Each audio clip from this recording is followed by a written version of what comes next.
Episode 801 master warrior in cultivation world. ये story मेरे channel addition पर अपलोड किए गया है। चलिए शुरू करते हैं। मायावी दानव क्षेत्र, दानवशाही शहर, देव परिवार का निवास। अथर्व को गोल्डन क्रो फ्लेम वैली में भेजे जाने के बाद लगभग 1 महीने तक कोई संपर्क नहीं हो पाया था।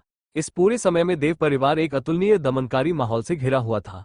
छोटी दानव महारानी और रेहानशी हर दिन गोल्डन क्रो फ्लेम वैली का दौरा करते थे, लेकिन जानकारी प्राप्त करना तो दूर की बात है, वे इसमें प्रवेश भी नहीं कर सकते थे। जैसे जैसे समय बीतता गया, दानवशाही शहर में तनावपूर्ण माहौल और भी भारी होता गया। विभिन्न महान कुलपति और ड्यूक चिंतित और घबराए हुए थे। उनकी सभी सेनाएं एक ऐसी घबराहट की स्थिति में रखी गई थी जहां उन्हें जरूरत पड़ने पर पूरे दिन युद्ध के लिए भेजा जा सकता था, क्योंकि हर गुजरते दिन के साथ जलंधर के पुनः प्रकट होने का दिन करीब आता जा रहा था। शरीर और मन पर कई दिनों तक इस भारी बोझ को बनाए रखना अभी भी प्रबंधनीय था। हालांकि ये स्थिति इतने लंबे समय तक जारी रही और जलंधर के आने से पहले ही दानवशाही शहर पहले से ही ढह रहा था। यहाँ तक जिन गहन साधकों ने अपनी मृत्यु तक शहर की रक्षा करने की शपथ ली थी, उनकी इच्छाशक्ति भी तेजी से कमजोर होती जा रही थी। इस समय देव परिवार के निवास के ठीक ऊपर आकाश में कुछ आयामी तरंगों के बाद प्राचीन जहाज प्रकट हुआ, जो 5 मिलियन किलोमीटर से अधिक की दूरी पार कर चुका था। वरिष्ठ चिकित्सा संत आद्रिका, यह मायावी दानव क्षेत्र का शाही शहर है और हमारे ठीक नीचे मेरा घर है।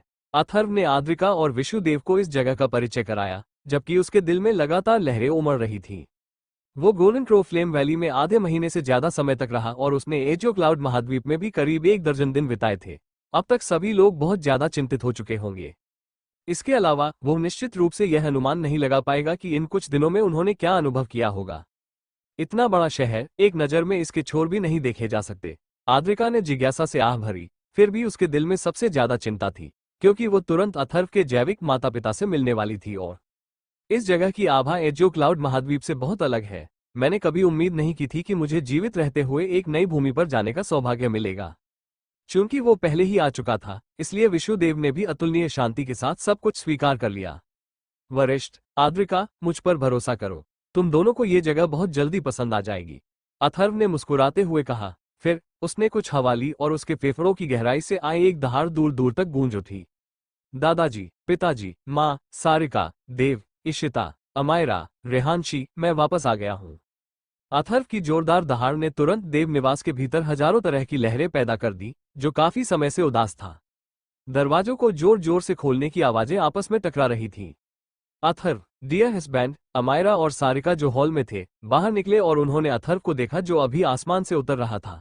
अथर्व ने उन दोनों को देखा और अपनी बाहें फैलाकर बड़ी मुस्कान के साथ कहा, सारिका, अमायरा, तुम दोनों अभी भी वहां क्यों खड़ी हो? जल्दी करो और मेरी बाहों में समा जाओ। अमायरा और सारिका दोनों बाईं और दाईं ओर से अथर्व की छड़ाती की ओर झपटी। इस समय में सारिका की भावनाएं सभी तरफ चिंता और भय से बाहर निकल आईं, जिससे वो तूफान की सरसराहट की तरह रोने लगी। यहाँ तक कि अमायरा, जिसने लंबे समय से पर्याप्त धैर्य विकसित कर लिया था, वह भी घुटन महसूस कर रही थी और एक भी शब्द नहीं बोल पा रही थी। आद्रिका के होंठ खुल गए और जैसे ही उसने चुपचाप अथर्व की पीठ की को देखा, तो उसकी भावनाएं अवर्णनीय रूप से जटिल हो गईं। हालांकि एक साथी महिला के रूप में वो उन दो लड़कियों की ज्वलंत भावनाओं को महसूस करने में सक्षम थी, जो बेतहाशा अथर्व की बाहों में कूद पड़ी थीं। बड़े भाई, हरीन को अपने साथ लेकर देव तेज कदमों से दौड़ा। उसके पीछे नंबर 7 थी, जो एक छोटे शिशु को कसकर गले लगा रही थी। इस अवधि में यह विवाहित जोड़ा पूरे समय देव निवास में रहा था। देव, 7वीं बहन, ये समय कठिन रहा होगा, अथर्व ने हल्की मुस्कान के साथ कहा। बड़े भाई, जब तक तुम ठीक हो तब तक सब ठीक है। देव की आंखें हिल गईं और उसकी आवाज घुट गई। जिन दिनों अथर्व यहाँ नहीं था, वह भी इसी तरह अत्यधिक भय की स्थिति में था। आखिरकार जिस दिन अथर्व को गोल्डन क्रो फ्लेम वैली भेजा गया था, वह वास्तव में एक भयावह स्थिति में था और उसके बाद लंबे समय तक उसकी कोई खबर नहीं थी। उसने और नंबर 7 ने हरीन को विभिन्न तरीकों से सांत्वना दी थी। युवा मास्टर, संप्रदाय लीडर, देव परिवार के सभी लोग और बाहरी घरों में रहने वाली फ्रोजन क्लाउड की लड़कियां भी वहां एकत्र हो गई थीं। उनमें से हर एक के चेहरे पर अतुलनीय गहरा उत्साह था। उनके आने से पहले अथर्व ने देव और आद्रिका से हल्के से कहा था कि वह मायावी दानव क्षेत्र के देव परिवार का युवा मास्टर है, लेकिन उनकी आंखों के सामने के दृश्य को देखते हुए पूरे देव परिवार के लिए, इन लोगों के लिए वह एक साधारण युवा मास्टर कैसे हो सकता है। वह लोगों की परतों से घिरा हुआ था और उनमें से हर एक उसकी सुरक्षित वापसी को देखकर अपनी खुशी को दबा नहीं पा रहा था। वह स्पष्ट रूप से लगभग 20 से 22 साल का एक युवा था, लेकिन वह पूरी दुनिया का अपूरणीय केंद्र था। अथर्व बच्चे, वेदिका शाह आंसू भरी आंखों के साथ उड़कर आई और कनिष्क भी उसके बगल में था, जो अपनी उत्तेजना को दबाने की पूरी कोशिश कर रहा था। अथर्व जल्दी से उनके पास गया और फिर तुरंत अपने दोनों घुटनों को जमीन पर टिकाकर बैठ गया और अपराध बोध से बोला, पिताजी, माँ, ये बच्चा पितृभक्त नहीं है। इस समय के दौरान मैंने आप दोनों को फिर से परेशान कर दिया है। बच्चे, जल्दी जल्दी खड़े हो जाओ। वेदिका ने अपने चेहरे पर आंसुओं के साथ कहा। फिर उसने जल्दी से अथर्व को उठाया और बार बार उसकी ओर देखा और कहा, तुम आखिरकार वापस आ गए। अगर तुमने और समय लिया होता तो माँ, बच्चे, क्या तुम पूरी तरह से ठीक हो गए हो? क्या तुम अब पूरी तरह से ठीक हो? गोल्डन क्रो दिव्य भगवान ने इस बार तुम्हें पूरी तरह से ठीक कर दिया है ना? वेदिका के हर एक शब्द में समुद्र जितनी गहरी चिंता थी। अथर्व ने उसकी आंखों में देखा और अतुलनीय शक्ति के साथ सिर हिलाते हुए कहा, माँ, इस बार मैं पूरी तरह से ठीक हो गया हूँ और मैं अब जितना बेहतर महसूस कर रहा हूँ उससे बेहतर कभी नहीं हो सकता। पहले जो घटनाएं हुई थीं वे फिर कभी नहीं होंगी। सच सच में? वेदिका इतनी उत्साहित थी कि वो बेतुकी बातें करने लगी और बोली, तो यह अच्छा है, यह अच्छा है। ये सुनकर वाकई बहुत अच्छा लगा। पिताजी, कुछ समय पहले मैं निराश था। एक शक्तिशाली दुश्मन के सामने मेरी इच्छाशक्ति वास्तव में कम हो गई थी, जिससे पिताजी चिंतित और निराश हुए होंगे। ये बच्चा गारंटी देता है कि ऐसा दूसरी बार नहीं होगा। अथर्व ने कनिष्क की ओर देखते हुए कहा। आज जब उसने पहली नजर में अथर्व को देखा तो कनिष्क को उसके व्यवहार में पहले से ही एक बहुत बड़ा परिवर्तन महसूस हो गया था। यह एक कायापलट के बराबर था। अब उसके पास कोई उदासी, कोई भारीपन या थोड़ी सी भी उदासी नहीं थी। उनकी जगह जो कुछ था वो पहले से कहीं ज्यादा चमक और उत्कृष्टता थी। गोल्डन क्रो फ्लेम वैली में जाने से पहले वो जिस स्थिति में था उसकी तुलना में ऐसा लग रहा था जैसे उसका पुनर्जन्म हुआ हो। कनिष्क अतुलनीय खुशी और आराम से मुस्कुराया। उसने अपना हाथ बढ़ाया और अथर्व के कंधे पर जोर से थपथपाया और कहा, एक सच्चा आदमी थोड़े समय के लिए उदास महसूस कर सकता है, लेकिन वो निश्चित रूप से जीवन भर उदास महसूस नहीं करेगा। जिस हाथ से उसने अथर्व के कंधे को थपथपाया था वह अचानक झटका खा गया। उसके चेहरे पर गहरा आश्चर्य प्रकट हुआ, क्योंकि अथर्व के शरीर के साथ बहने वाली ऊर्जा वास्तव में संप्रभु स्तर की गहन ऊर्जा थी। अथर्व, तुम्हारी गहन शक्ति। कनिष्क ने अपना सिर उठाया और उसे पूर्ण अविश्वास से देखा। पिताजी, बाद में आप नानाजी और बाकी लोगों को अस्थायी रूप से ग्रेट सिटी बैरियर संरचना को वापस लेने के लिए सूचित कर सकते हैं।